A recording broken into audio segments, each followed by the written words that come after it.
damai sejahtera yang dari Allah Bapa, yang melampaui segala akal dan pikiran, itulah yang memberkati engkau sekalian dalam nama Tuhan Yesus.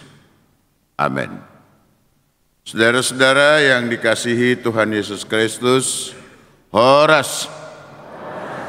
Minggu kita hari ini adalah Minggu Judika, yang artinya ya Allah berikanlah keadilan bagiku. Dalam satu tema besar, yaitu ketetapan Tuhan tidak akan berubah. Saudara-saudara, persiapkanlah hati dan pikiranmu.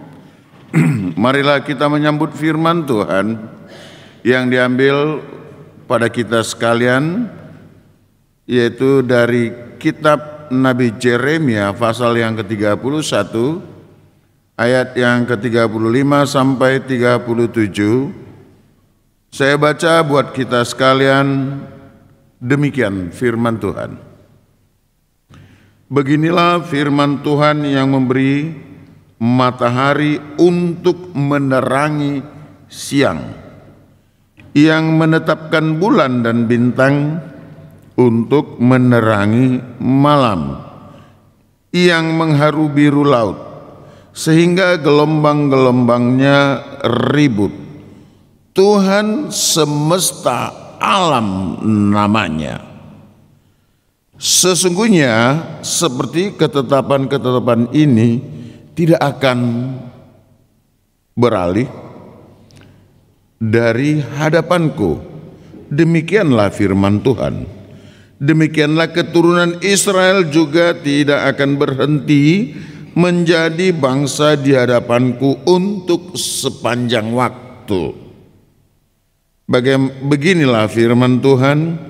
Sesungguhnya seperti langit di atas tidak terukur dan dasar-dasar bumi di bawah tidak terselidiki, demikianlah juga aku tidak akan menolak segala keturunan Israel karena segala apa yang dilakukan mereka. Demikianlah firman Tuhan. Sampai di sana pembacaan firman Tuhan. Saudara-saudara yang dikasihi Tuhan Yesus Kristus, dalam perjalanan hidup kita sering melihat atau menghadiri satu peristiwa pelantikan atau pengambilan janji jabatan atau sumpah jabatan dalam setiap instansi, bahkan mungkin di gereja kita. Ketika ada pergantian atau pertukaran kepemimpinan, disebutlah dengan surat ketetapan. Ketetapan menurut Kamus Bahasa Indonesia, Kamus Besar Bahasa Indonesia, itu disebut sebagai satu kepastian, ketentuan, keteguhan, dan juga merupakan keteguhan hati atau juga keputusan, pengangkatan atau ketetapan dalam bentuk tertulis. Jadi ada orang yang menetapkan hatinya itu dari sisi yang lain. Dari sisi administrasi ada dikatakan itu adalah ketetapan atau pengangkatan dalam bentuk tertulis. Dalam perjalanan ke hidup, ketetapan itu merupakan keteguhan hati. Ya, jadi itu sangat berbeda. Persoalannya saudara-saudara yang dikasihi Tuhan Yesus Kristus, ketetapan yang manusia buat itu ada satu diktum lagi. Surat ketetapan ini akan dirubah bila mana perlu, bila ada kekeliruan di dalamnya. Nah, saudara-saudara, ada satu celah yang menjadikan manusia suka mengomentari ketetapan, suka untuk berupaya mengubah ketetapan. Itu kalau dari sisi administrasinya. Apakah itu juga berjalan atau berlaku dalam kehidupan kita? Sekuat apa ketetapanmu? Sekuat apa keteguhan hatimu dalam melakukan suatu keputusan yang engkau ambil sendiri? Apakah itu keputusan iman apakah itu keputusan untuk melakukan sesuatu yang baik. Memang dalam perjalanan kekristenan kita diajarkan mengikut Yesus keputusanku, ya kan? Mengikut Yesus keputusanku. Tahu, mari kita nyanyikan sedikit. 1, 2 ya. Keputusanku mengikut Yesus, keputusanku mengikut Yesus, keputusanku. Ku tak ingkar, ku tak ingkar. Benarkah itu? Apa kita hanya sedang menyanyikannya saja tanpa meresapi makna yang dikandung di dalamnya? Benarkah saudara mengatakan bahwa hanya mengikut Yesus keputusanmu? Benar? Benar? Mengikut Yesus keputusan kita? Apakah kita tidak akan ingkar di sana? Ini mulai takut ya. Benarkah kita memutuskan bahwa kita mengikut Yesus? Apakah kita tidak ingkar di dalamnya? Nah, mulai takut. Karena apa? Karena saya ragu, saya juga seringkali tidak hormat dengan keputusan saya. Apalagi keputusan orang lain. Saudara, Yesus atau Allah memperkenalkan dirinya kepada manusia ketika kita membaca nas ini. Sayalah Allah pencipta semesta yang menciptakan dan menetapkan satu, matahari itu harus bersinar pagi hari dan memberikan terang pada siang hari. Betul? Ada yang bisa merubah? Gak ada. Apakah ketetapan itu berlaku sampai sekarang? Berlaku. Kedua, ketetapan saya, kata Tuhan, bahwa bulan dan bintang akan memberikan cahaya pada malam hari. Apakah itu benar? Masihkah berlaku sampai sekarang? Dan saya mengharu birukan laut yang bergelombang, yang kalau gelombangnya ngamuk, kapal sebesar apapun pasti dia tenggelamkan. Betul? Lalu apa ketetapannya padamu? Apa ketetapan Allah kepada manusia? Saudara-saudara, manusia diciptakan Allah seturut dengan rupa. Rupa itu apa? Apa itu rupa? Apa itu rupa? Kok jadi tiba-tiba ketakutan semua kita? Atau tiba-tiba nggak ngerti? Belum pernah, kenapa ada perkataan buruk rupa cermin dibelah? Itu berarti kalau sekedar rupa kita ngerti, pasti tahu ya. Apa itu rupa? Apa itu rupa? Wajah. Lalu kenapa kita banyak sekarang mau merubah wajah? Itu ada orang mau merubah wajahnya dengan berbagai bentuk-bentuk yang lain, ya kan? Yang pesek dimancungkan, yang mancung belum ada. Mana ada orang yang memesekkan, ya kan? Cuman yang pesek dimancungkan, ya toh. Bibir yang pesek, ada juga yang memancungkan bibir. Ada enggak? Enggak ada. Karena apa? Pada intinya semua ingin merubah ketetapan itu supaya cantik, bagus menurut dia. Iya kan? Maka disinilah manusia ternyata tidak saja mau merubah, mau melawan ketetapan Tuhan, bahkan ketetapan dirinya sendiri dia mau rubah. Saudara-saudara, jangan pernah berpikir, atau pernahkah saudara berpikir bahwa akibat tindakan-tindakan saudara yang menderita? Pernahkah saudara berpikir tentang itu?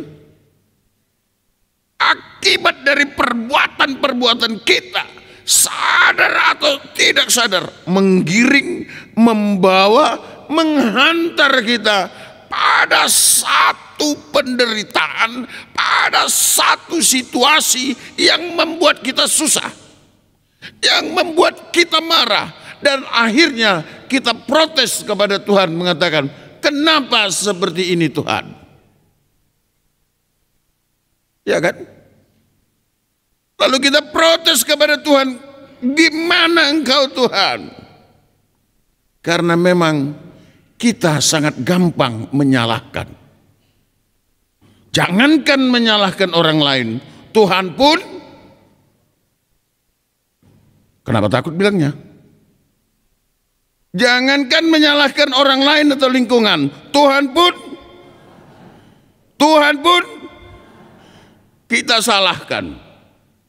Pertanyaannya, sehebat apa engkau berani menyalahkan Tuhan?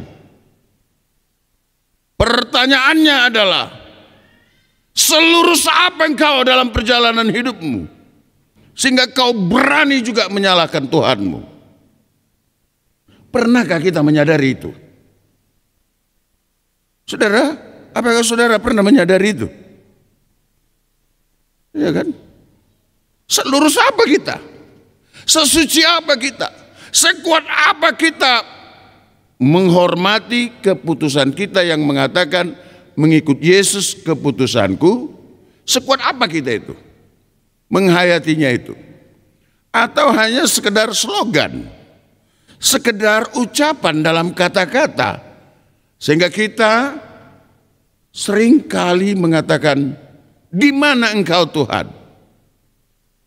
Saudara-saudara yang dikasihi Tuhan Yesus Kristus, hari ini kita disapa oleh firman Tuhan yang mengatakan bahwa Aku adalah Allah semesta alam, Allah pencipta yang tidak akan pernah berubah dalam setiap peristiwa kehidupanmu, dalam setiap peristiwa kehidupan kita, dalam setiap peristiwa kehidupan orang-orang yang dipanggilnya. Saudara-saudara yang dikasihi Tuhan Yesus Kristus, ketahuilah panggilan Tuhan terhadap umatnya, panggilan Tuhan terhadap dirimu, penebusan Tuhan terhadap dirimu melalui Yesus Kristus, melalui darah Kristus, dari dahulu sampai sekarang dan selamanya tidak akan pernah berubah. Karena panggilan itu sangat sempurna. Karena sejak awal dalam grand penciptaan, Allah dengan sengaja menciptakan manusia seturut dengan rupanya, seturut dengan perilakunya. Untuk apa? Untuk menjadi mitra Tuhan, merawat bumi ini. Itu? Dan panggilan itu tidak akan pernah berubah. Ketika manusia salah dan ingin menggugat ketetapan Tuhan, Tuhan marah. Tuhan selalu mengembalikan, ini tugasmu. Tugasmu adalah untuk menjadi saksiku. Tugasmu adalah untuk menjadi pelayanku. Jadi jangan pernah berpikir untuk menyamai dia. Dan kegagalan dan dosa yang menghantar manusia yang terus-menerus terwarisi adalah ketika kita selalu melirik dan melihat hal-hal yang tidak perlu kita lihat dan rasakan. Ini dimulai dalam peristiwa Taman Eden. Ya kan? Ketika Hawa selalu melihat, memperhatikan, cantik, bagus, dan ini celah bagi iblis untuk merubah ketetapan itu, untuk merubah panggilanmu, untuk merampas ketulusanmu, merampas kepolosanmu dalam melayani. Seandainya aku makan itu, seandainya aku makan itu enak, dan ini celah. Lalu iblis mengatakan, wow, makan saja. Karena ketika engkau memakannya, matamu terbuka. dan kau mengetahui betapa nikmatnya. Jadi saudara-saudara yang dikasihi Tuhan Yesus Kristus, ketahuilah kepolosanmu, ketulusanmu itu akan dirampas oleh iblis ketika engkau lebih pintar menilai tugas dan panggilan orang lain. Ketika engkau lebih pintar mau menyempurnakan tugas dan panggilan orang lain. Ini yang menyebabkan kita susah dalam kehidupan kita. Karena ada orang lebih banyak dan lebih ahli mempelajari, melakukan, memberikan penilaian dan menyempurnakan pekerjaan orang lain. Sehingga masing-masing kita terjebak di sana. Akhirnya tugas dan panggilan masing-masing siapa yang lakukan? Ketika saya lebih pintar dari pekerjaanmu dan engkau lebih pintar terhadap pekerjaan saya dan demikian juga yang lain, lalu pertanyaannya, siapa yang melakukan tugas pokok kita masing-masing? Karena apa? Karena kita sibuk dan enak untuk mengkoreksi pekerjaan orang lain. Ketika kita sibuk dan enak dan merasa lebih baik dan lebih pintar kalau kita mengerjakan pekerjaan orang lain. Padahal tugas dan panggilanmu adalah tugas dan panggilan kita menjadi terhadap di dunia ini yang Allah sudah tetapkan adalah yang laki-laki jadilah iman terhadap agama. Setiap manusia dipanggil untuk membawa semua isi keluarganya ke hadapan Tuhan. Setiap rumah tangga diminta untuk menjadikan rumah tangga itu menjadi gereja kecil, yang mana di dalamnya saudara-saudara selalu bergema lagu pujian untuk Tuhan, selalu bergema firman Tuhan di dalamnya. Dan saudara dipanggil untuk mengikuti persekutuan orang kudus. Lalu, apa yang terjadi? Kita akan lebih suka mengikuti persekutuan orang yang selevel. Makanya saudara-saudara coba lihatlah komunitas ini, kan gitu ya, yang selalu menonjolkan strata sosial. Komunitas Harley Davidson misalnya kan, yang rata-rata motornya moge ya, di atas 300-500 juta. Berapa persen kita yang bisa di sini? Itu lalu lewat dengan seenaknya bam bam bam bam kan gitu. Eksklusif enggak? Kita lebih suka mengikuti persekutuan yang eksklusif. Kita bangga di sana. Berapa persen kita yang mau duduk bersama dengan pengemis di tepi jalan? Berapa persen kita mau duduk dan mendengar cerita para pemulung? Berapa orang? Kita mungkin mengatakan seperti ini. Tapi saudara-saudara, Yesus mengatakan kepada para murid, sampai akhir zaman orang miskin tetap ada. Lalu engkau di mana? Maka ketetapan ini berlaku pada kita sekarang dan tidak akan pernah berubah. Tetapi saudara, Allah melihat semua tingkah laku. Allah melihat semua perangai kita. Ya kan? Saya juga enggak pernah terpikir, saya mencoba mendalami makna lagu Ebit G. Ade mengatakan, mungkin Tuhan mulai bosan. Apa yang ada yang terbersit dalam pikiran Ebit G. Ade? Tapi menurut saya ini sangat teologis dan sangat dalam. Mungkin Tuhan, coba tahu, nggak usah kita nyanyikan, tahu nggak petikannya? Mungkin apa?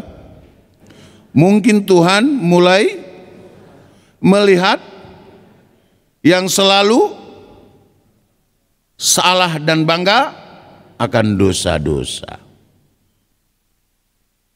Berbuat dosa kok bangga. Gitu? Eksklusif kok bangga. Ketahuilah ketika engkau eksklusif, engkau membangun tembok untuk orang lain. Ketika engkau membentuk komunitasmu sendiri, engkau membentuk tembok terhadap orang lain. Lalu engkau terkucil, lalu engkau mengucilkan, dan lalu engkau menderita, lalu engkau protes. Tuhan kok begini? Ya kan gitu? Jadi saudara-saudara yang dikasihi Tuhan Yesus, hanya satu yang mau kita catat. Dan itu tertulis menjadi berita baik. Aku akan menerima, aku akan menjadikan bangsa Israel menjadi umatku tanpa melihat apa yang mereka kerjakan. Ini luar biasa. Bagi saya ini sangat luar biasa. Dan ketika saya membaca, merenungkannya, di sana benarlah ternyata kasih itu sangat abstrak, ya. Tidak bisa digambarkan. Dan ternyata untuk yang dikasihi, Tuhan mau melakukan apa saja. Dan itu yang akan kita rayakan pada hari Jumat. Oleh karena kasihnya kelihatan konyol, ya. Itu makanya hal tentang salib itu merupakan skandal. Itu merupakan batu sandungan bagi mereka yang akan binasa. Tetapi salib adalah hikmat Tuhan. Dan salib itu adalah kehidupanmu. Karena dalam salib dosamu diampuni. Kembali engkau dicipta. Kembali engkau diperbaharui.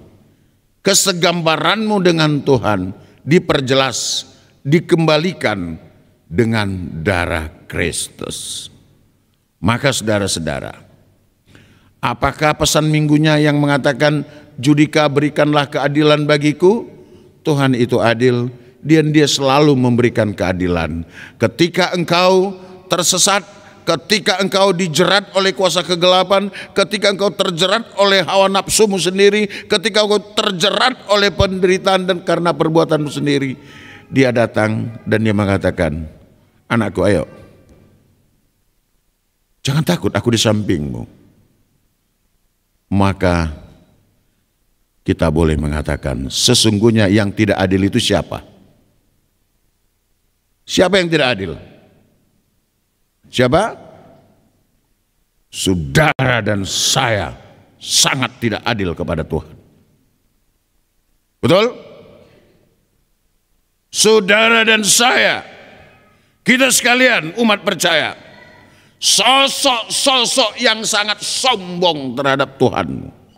Sosok-sosok yang sangat angkuh terhadap Tuhanmu. Hari ini saudara diingatkan, hari ini kita semua diingatkan, ayo robah itu. Karena Tuhan tidak pernah berlaku angkuh kepada kita. Dia datang. Dia mau menyapa kita.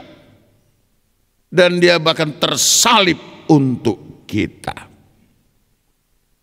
Tapi lalu kita akan mengatakan, mampirlah dengar Tuhanku. Kita mengatakan, Yesus Tuhan dengar doaku. Saudara, dia mendengarmu. Saudara, dia ada di sampingmu. Bahkan ketika engkau selingkuh, dia di sampingmu. Bahkan ketika engkau mencuri, dia di sampingmu. Bahkan ketika engkau berzina, dia di sampingmu. Bahkan dia ketika engkau memuliakan Tuhan, dia di sampingmu. Tidak ada satu perbuatanmu pun yang tersembunyi di hadapannya. Yang menjadi sulit adalah kita tidak mau mendengar suara Tuhan. Ya. Tahu kan lagu HKBP? Suara Nitondi? Ya tahu? Kalian tahu? Tahu kalian? Suara Nitondi, tahu ya? Coba kita rubah. Kalau mereka nggak tahu, kita aja yang tahu. Satu dua ya. Ulang. Jangan kayak terpaksa. Kenapa ketika digugat keangkuhan kita merasa marah? Enggak, jangan. Lalu kita mau mengatakan, hari ini kita digugat iman kita. Kita tidak hanya menggugat Tuhan. Hari ini Roh Kudus menggugatmu. Ketika engkau mengatakan mengikut Yesus keputusanku, mengikut Yesus keputusanku. Keputusan yang bagaimana? Sekarang itu digugat lewat nyanyian ini. Ya. Oke, bisa? Betul? Bisa ya? Coba mari kita nyanyikan dengan penuh penghayatan ya, jangan dengan terpaksa. Nggak enak didengar. Karena ini live streaming, nanti didengar seluruh penjuru dunia ini ya. 1, 2, ya.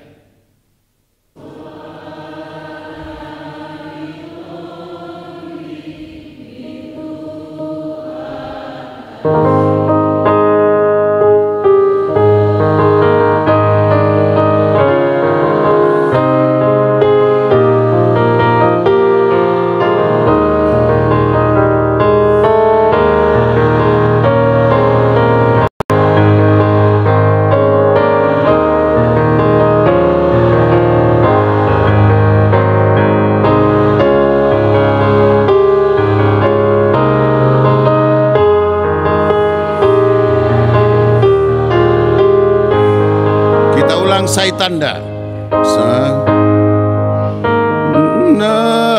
sai tanda jamu itu kita ulang ya, 1, 2 ya.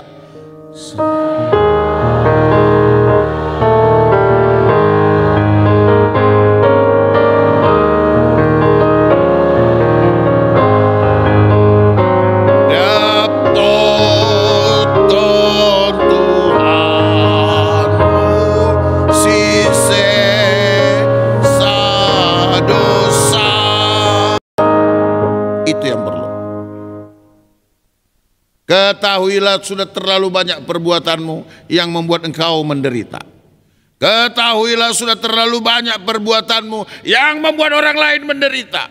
Ketahuilah sudah terlalu banyak perbuatanmu yang membuat Tuhanmu terhina. Tapi tidak apa anakku, katanya. Aku akan tetap menjadikanmu umatku. Panggilan Allah tidak akan berubah. Engkau tidak akan dipanggil kembali. Karena panggilan itu sudah ditetapkan. Panggilan itu sudah sangat sempurna. Ya. Allah tidak main-main dengan pengangkatannya menjadikanmu pewaris kerajaan Dia. Allah tidak main-main mengasihimu. Allah tidak melakukan cinta-cinta yang lain-lain yang ada di dunia ini. Tetapi cinta Allah itu kekal. Kasih Dia itu kekal. Dan Dia tidak mau bermain-main dengan kasihnya. Yang sering mempermainkan itu adalah saudara dan saya. Saudara dan saya, kita semua. Hari ini saudara berubah. Ya. Jangan lagi pernah mengatakan, ya Allah berikanlah keadilan. Jangan lagi pernah berkata, Tuhan kenapa begini? Padahal sadar atau tidak sadar, ada banyak penderita, ada banyak perbuatan kita yang justru menghina diri kita dan akhirnya membawa kita ke dalam penderitaan. Saudara yang dikasihi Tuhan Yesus, sahabat, saya mau menyapa saudara-saudara kami yang kurang sehat, yaitu Bapak Hendrik Pernanda Panjaitan, Inang Bestiana Borusianturi, Hedi Sianturi, anak Felicia Natalia, Adelia Nababan, Amang Rendra Purba, Filemon Filemon Manulang, John B. Sihombing, Amang AB Silalahi, anak kami Amanda, berupa bahan, ya, Inang Pasuria, ya, saudara yang mengalami sakit. Hari ini kami dari mimbar ini bersama dengan jemaat di sini memohon kepadamu ya Allah, Engkau sentuh mereka.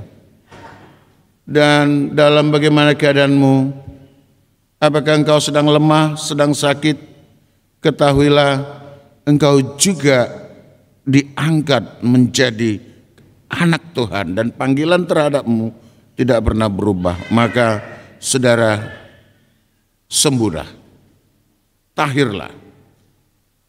Tuhan Yesus begitu mengasihimu. Amin. Kita berdoa. Allah Bapa di surga, Bapa yang Maha Kudus, yang baik, yang kami sapa dalam nama Yesus Tuhan kami. Hari ini kami dicelikkan iman percaya kami, bahwa sesungguhnya Engkau tidak pernah meninggalkan kami, bahwa ketetapan-Mu tidak berubah, ketetapan-Mu untuk menjadikan kami anak-Mu tidak pernah berubah. Yang sering mau mencoba merubah ketetapan-Mu adalah kami yang penuh dengan dosa ini. Hari ini hamba-Mu bersama dengan jemaat-Mu di sini menyampaikan mohon ampun dosa kepadamu Bapa. Dan kami juga berdoa buat nama-nama yang kami panggil tadi. Ketika mereka sedang sakit, hari ini kami mohon kasih sayang-Mu. Tuhan sentuh mereka sehingga mereka beroleh kesembuhan yang daripadamu. Ampun dosa kami Bapa, kasihanilah kami. Amin.